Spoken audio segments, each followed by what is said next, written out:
अस्सलाम वालेकुम स्टूडेंट्स, आज हम जो टॉपिक स्टडी करेंगे दैट इज़ स्टीरॉयड हार्मोन्स। आपके नोट्स में पेज नंबर 587 पर दिया गया है। सबसे पहले हार्मोन्स जो हैं उनको डिफ़ाइन किया गया है। These are the substances which are secreted by ductless glands and their only minute amounts are necessary to produce various physiological reactions in the body. हमारी बॉडी में जो डिफरेंट फिजियोलॉजिकल रिएक्शंस हो रहे हैं उनको परफॉर्म करने के लिए इनकी स्मॉल अमाउंट जो है वो सफिशेंट है। अगर हम केमिकल नेचर देखें तो केमिकली हार्मोन्स एक दूसरे से जो हैं वो रिजेंबल नहीं करते। यही वजह है कि इनको क्लासीफाई किया गया है on the basis of their physiological activity, और इनकी जो फिजियोलॉजिकल एक्टिविटी की बेस पे डिफरेंट हार्मोन्स जो हैं उनको क्लासीफाई जो है वो किया गया है।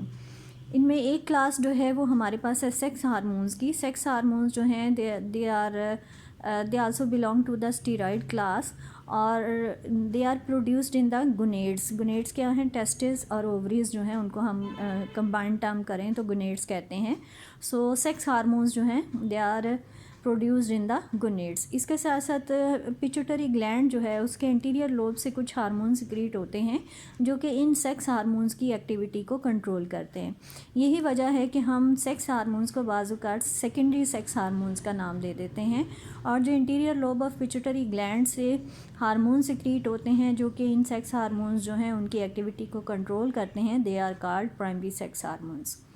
सेक्स हार्मोन्स जो हैं उनको हम आगे फर्दर 3 टाइप्स में डिवाइड करते हैं। एंड्रोजेंस, जिनको हम मेल हार्मोन्स भी कहते हैं, और उसके साथ दूसरी क्लास आपके पास यहाँ पर दी गई है एस्ट्रोजेंस। एस्ट्रोजेंस जो हैं these are called female sex hormones, and third type आपको दी गई है गेस्ट्रोजेंस। गेस्ट्रोजेंस जो हैं they are secreted by the corpus luteum जो है उससे सिक्रीट होते हैं। इसको हम कॉर्पस लुटियम हार्मोन्स का नाम भी दे देते हैं।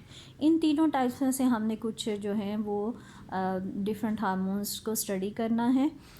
सबसे पहले हम स्टडी कर रहे हैं इसमें एंड्रोजन। एंड्रोजन में जो फर्स्ट हार्मोन है दैट इज़ एंड्रोस्टेरोन, जिसका मालिकुलर फार्मूला आप देखें C19H30O2 आपको दिया गया है। सबसे पहले इसकी क्लासिफिकेशन जो है वो की गई है। क्लासिफिकेशन सबसे पहले इसकी स्ट्रक्चर एलुसिडेशन की गई है। जब इसकी स्ट्रक्चर एलुसिडेशन में आते हैं तो आप देखिए कि पहले इसका सेचुरेशन का टेस्ट किया गया तो ये पता चला कि it is a saturated compound which indicates इसमें कोई कार्बन कार्बन डबल बॉन्ड नहीं है। उसके बाद इसमें ऑक्सीजन की फंक्शन नेचर जो है वो फाइंड आउट की गई।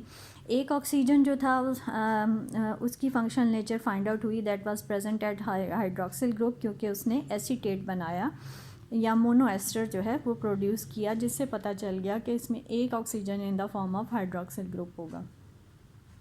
जो दूसरा ऑक्सीजन है उसके फंक्शन नेचर को आइडेंटिफाई किया, that was identified as oxo group. C double bond O carbonyl group की फॉर्म में मौजूद था क्योंकि इट फॉर्म्स एग्जाइम। इस तरह से और दोनों ऑक्सीजन की फंक्शन नेचर पता चल गई और कंपाउंड में कोई कार्बन कार्बन डबल बॉन्ड मौजूद नहीं है।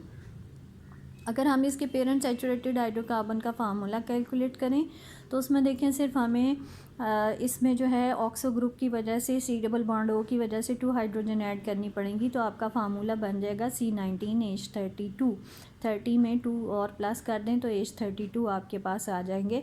इसको अगर हम जनरल फार्मूला से रिलेट करें तो हम लिखेंगे CnH2n -6 इसलिए क्योंकि अगर ये 19 है, C19 है तो H38 होने चाहिए, लेकिन यहाँ पे सिर्फ 32 है, 6 उसमें से लेस है तो 2n-6 आ गया।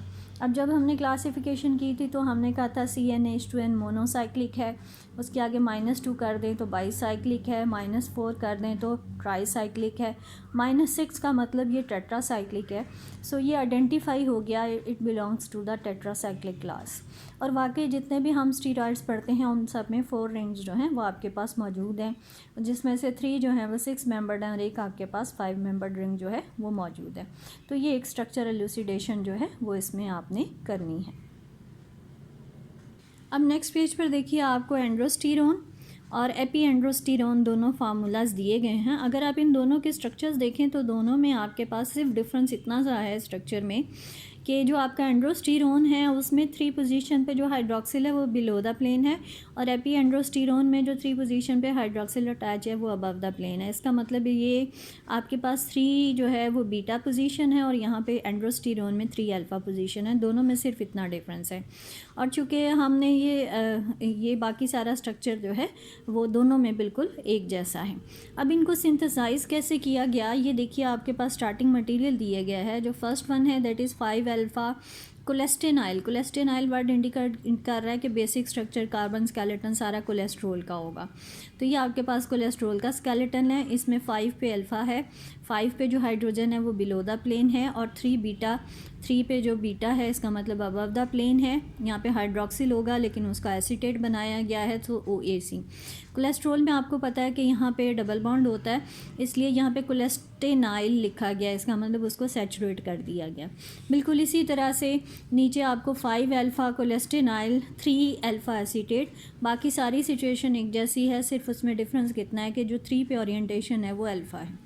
अब इन कंपाउंड्स की जब क्रोमियम ट्राइऑक्साइड के साथ ऑक्सीडेशन करें और हाइड्रोलिसिस करें, जब क्रोमियम ट्राइऑक्साइड से ऑक्सीडेशन करेंगे तो इसमें आप देखें कि शुरू में तो कहीं पे ऑक्सीडेशन नहीं हो सकती, ऑक्सीडेशन आपकी यहाँ पे होगी, क्योंकि साइड चेन आपकी सैचुरेटेड है, तो जहाँ पे ब्रांचिंग है वहाँ से बॉन्ड टूट जाएगा और यहाँ पे COOH आपके पास आ जाएगा। उसके बाद हाइड्रोलिसिस करेंगे तो ये जो OAC है ये हाइड्रोलाइज होकर OH में कन्वर्ट हो जाएगा।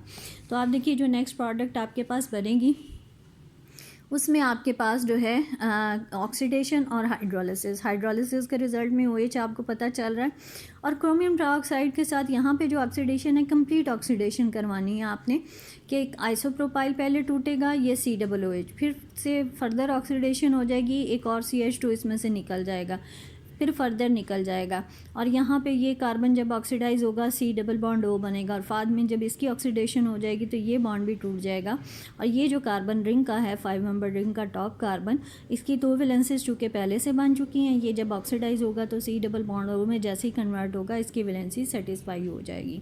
सो इसका मतलब ये कि जब आप इसकी कंप्लीट एक बारबियर वीलेंट ऑक्सीडेशन करवा देते हैं तो उसके रिज़ल्ट में आपके पास यहाँ पे डबल बॉन्ड O आ जाएगा, जो कि आगे दिया गया। सेम रिएक्शन आपने इसके साथ भी करना है, तो दोनों में डिफरेंस क्या आएगा, इसमें आपके पास 3 बीटा पोजीशन है, इसमें 3 अल्फ़ा पोजीशन है।